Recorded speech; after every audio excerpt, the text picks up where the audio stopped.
If you follow the channel, you'll know that recently I did a video on this lovely KWA Beretta PMX.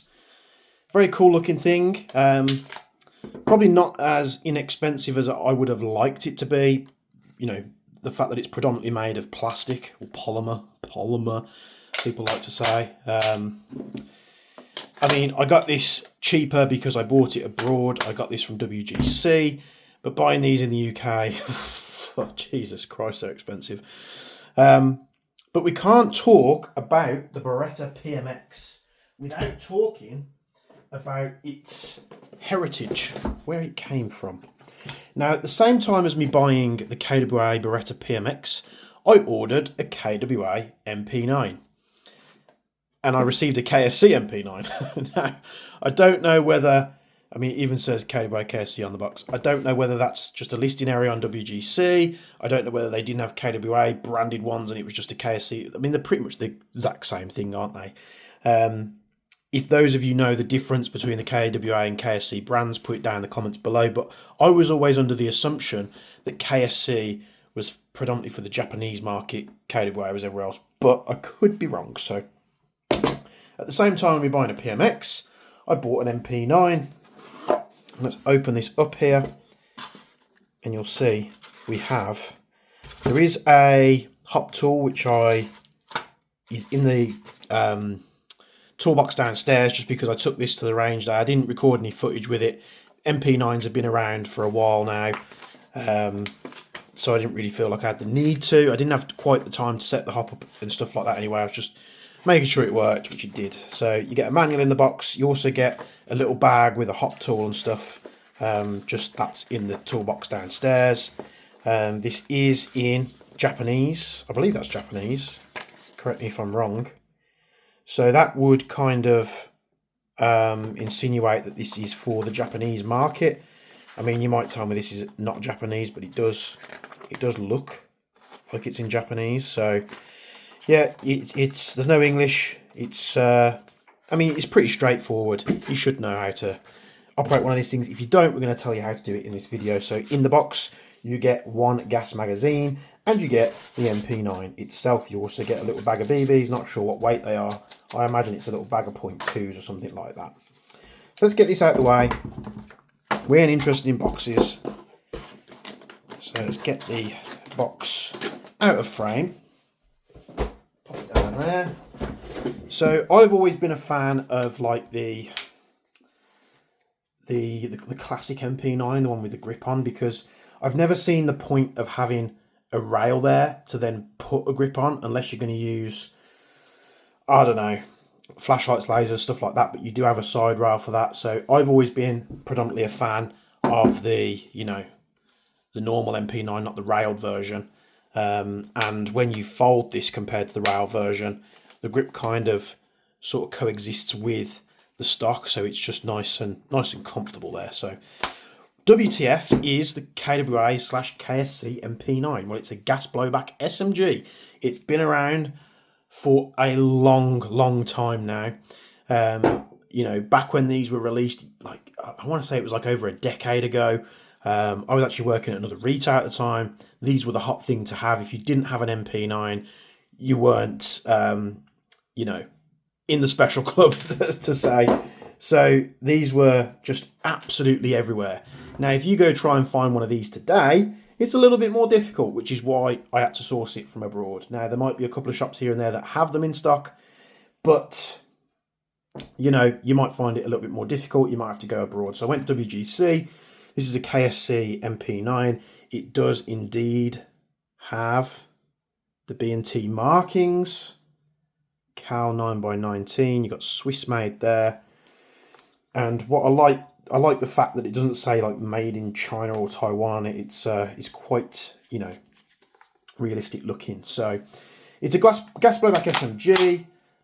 It fires semi and fully automatic with the selector just here on the grip. They're not very intuitive. It's kind of weird looking. The problem with these when they released, you know, the KWA models, that was when they were released in the UK over a decade ago, the problem was the power of these things.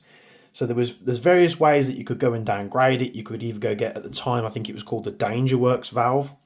So you'd swap the valve out in the bolt, and that would drop the power to about a joule or just under. And then ASG, who were bringing them in vast quantities at the time, you could actually go buy what they called the CQB bolt or the low power bolt, and you'd just switch that out, and it'd have the downgrade valve already fitted, so you'd have best of both worlds. And what most people did is, in the summer, when the guns would fire a little bit warmer, they'd put the CQB bolt in. When it got to winter, where gas guns tend to struggle a little bit, people would switch back to the normal bolt, and they'd be still within sight limits. So you get a 48 round gas magazine with it. They do have the KWA little button that holds the follower down. You just have to be careful these. If you push it, there's no BBs in, it's going to go shoot straight up. Now, different to the PMX, you'll see there are design changes. This is the original looking magazine. They have metal feed lips. You can't feed the BBs in from the front, so you have to drag this down, and then you feed the BBs in from the top, like so. I do have a bit of gas in this, I believe, so we'll just test on a bit of dry fire. So we've got, as you'll see, the bolt locks back. It's not very lefty friendly because the mag release and the bolt release are on the left hand side. Obviously the charging handle's ambi, and of course the fire selector, which you'd have to operate from either side anyway. You do have a trigger safety on these things, so if you pull the trigger and your trigger finger is not in the middle, then it won't fire. Now, the good thing about these guns was it's very much like an AUG or like a P90. So when you're on full auto, you could actually fire it with the first stage of the trigger in semi-auto, and then you do a harder pull to do full auto, which hopefully I can demonstrate to you just now. So we'll drop the bolt, just make sure we're empty. Yes, we are. Now, because of where the barrel is situated, and they've got this like cup on the end, these were renowned for being loud, and you'd always be able to hear one out in the field. So we've got semi-auto, we're set to semi anyway. And then if we put it to full auto, you'll see I should be able to do the two-stage. So semi-auto, and then if we hold it all the way down, we could do full auto. Just running out of gas there. The hop-up is adjusted, so you've got this little serrated wheel on the hop, and then you've got this little key that has teeth in. So basically you pop the key in and you turn it either clockwise or counterclockwise. I think it's counterclockwise to add hop if I remember correctly, but don't quote me on that if I'm wrong. So yeah, the only other difference with the rail model is you don't have the grip here, you have a rail section underneath, but for the most part the guns are pretty much exactly the same. So let's get a bit more gas in this thing, just make sure we've got plenty for the chrono. So I'm using propane, and we're going to be using 0.3 gram BBs, just because 0.3 gram BBs are the lowest weight that I would use in a game, unless there's fields that call for it. Like some CQB places will only let you use up to a 2.5. So we've got some BBs here. Do I have a speed loader? I should have a speed loader around here somewhere. I can see one. So we put some 0.3s. It's not important on the brand, but these are BLS branded. It was like a stopgap because I was waiting for Jeff's to have a restock. So 0.3 gram BBs, so we pull the follower all the way down to the bottom, and then we basically fill in from the top like that. Very quick and easy to do. Sometimes you have to do the old back of the speed loader trick if you want to stack them correctly and get the most amount of BBs in your mag. When these released, they were very efficient for gas blowbacks at the time. No one was really doing gas SMGs that worked as well as these did. You had the KWA Ksc Mp9A1 but they were never really great in my opinion. So you'll see I always leave a little bit of a gap, and what that means is if I pull the follower down, it will give the if you're inserting it into a MP9 that has the bolt drop forward, you need to always make sure there's a bit of space when you pull this down if you reload like that. Now if you're always reloading on an open bolt, and what I mean by that is you always rack the bolt open, stop it like that, and then you put a mag in and you drop the bolt, that's fine, you can fill it up as much as you want. I always tend to fill them up and then just remove the one round, and it stops you whacking the magazine in on all brands and all different types of guns and stops you damaging the nozzle there. So we're good to go. Have we got a chrono? Yes, we have. So the hop isn't exactly set, but we'll just go with the flow. We've got 0.3 gram BBs. We're going to rack one in, and we'll see what this thing chronos at. Now, they were always renowned to be hot, but it's not a problem because we can always put a low powered valve in this if it is. So as you'll see there, on a 0.3, it's 1.8 joules. 1.69 joules. It's very loud. Now, what you got to remember is I'm using propane, and in this room it's about 30 plus degrees, so it is very, very warm today. Yeah,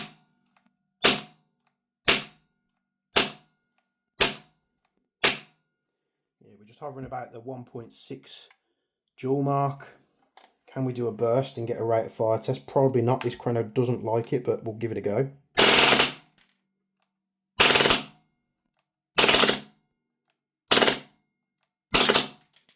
No, the chrono's not having it, and my ears are ringing right now. So let's just take the rest of that out.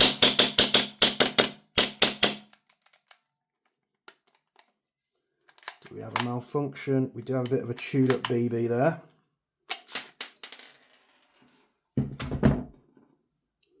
So it's just chunk the BB up a little bit.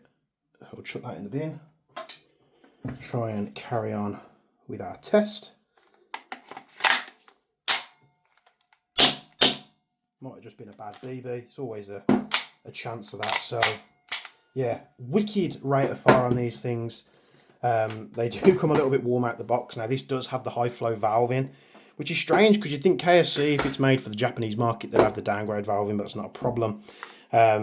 You know, the fact that we've got like the Vorsk VMP1 on the market nowadays, they do have a lot of parts available, and I'm pretty sure they're cross compatible,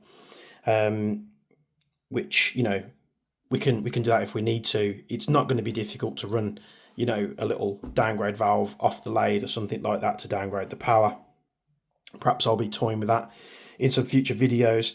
But as well as, once I pick this up, I was thinking I might want to run a suppressor, because I did on my original one. So I picked up the Angry Gun dummy suppressor. So you can get these, which have like a power up barrel, which is like a barrel extension, which boosts the power quite a lot, which we don't want here in the UK. You can get the dummy, which is just a through pipe, doesn't do anything. And you can also get the one that has the tracer. So this is very simple. It's a bit like Trilug, but not really. And we loosen this suppressor off, like so. We can put it on and tighten it down and make sure that's nice and tight, which it is. We've got some nice B&T markings on there as well. And the plus side to these suppressors are, they always have this well, always have, but the old ASG ones, I'm pretty sure they were the same. They have a little rail extension, so if you did want to run like a tack light or a laser or something like that, and you don't want to run it on the side and you don't want to run it on the top to get in the way of your red dot, you can run it in front under the suppressor, and that also means you're going to get less of a silhouette on the front of the MP9 because it's moving the light forward. So you're still going to get a silhouette because of how close it is to this, but it's just trying to mitigate that. And once you've threaded that on there and it's nice and secure, the only thing I will say is it really does beef the weight of this thing up. So it does make it front heavy, so you probably want to put like an optic or something to bring that counterbalance back. But yeah, so I've picked up this MP9.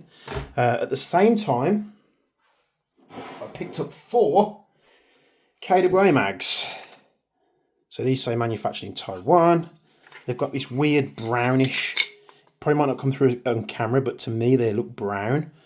So yeah, 4 KWA MP9 mags. I got these from BZ Tactical.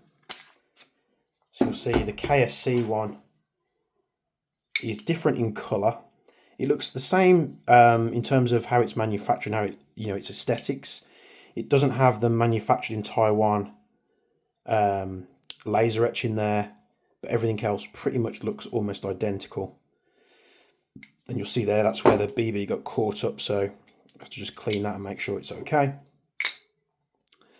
So yeah, KWA MP9 mag.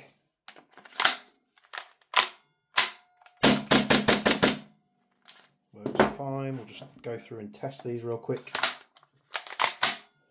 That one's got no gas in. I think one of these were leaking when I bought it. It's brand new. I gassed it up and it just started hissing, so we'll have to have a look at that and give it a bit of a lube up.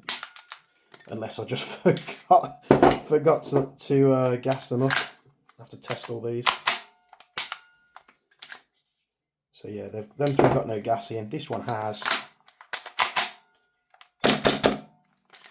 And of course, we've got the normal Ksc mag as well. Superb. So I've got plenty of mags. 5 of these bad boys. We've got the PMX mag. I'm told the PMX mag doesn't work in the MP9, but the MP9 mag works in the PMX. So that'll be something that we'll be testing in later videos.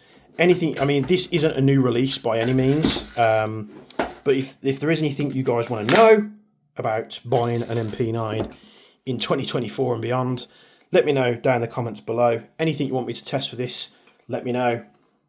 We'll be doing some compatibility tests with this, the Vorsk VMP1, because I've bought one of them as well. I didn't want a Vorsk VMP1 at all, but I've bought it for you guys because you guys said that you wanted to see me have a look at it and see what, you know, put my opinion through on it. So I went and bought one. So maybe that will be coming up in the next video. Thanks as always for tuning in. Like, comment, subscribe, all that good stuff. Check out the links in the description below. And as always, from me and Bench, we'll see you in the next video.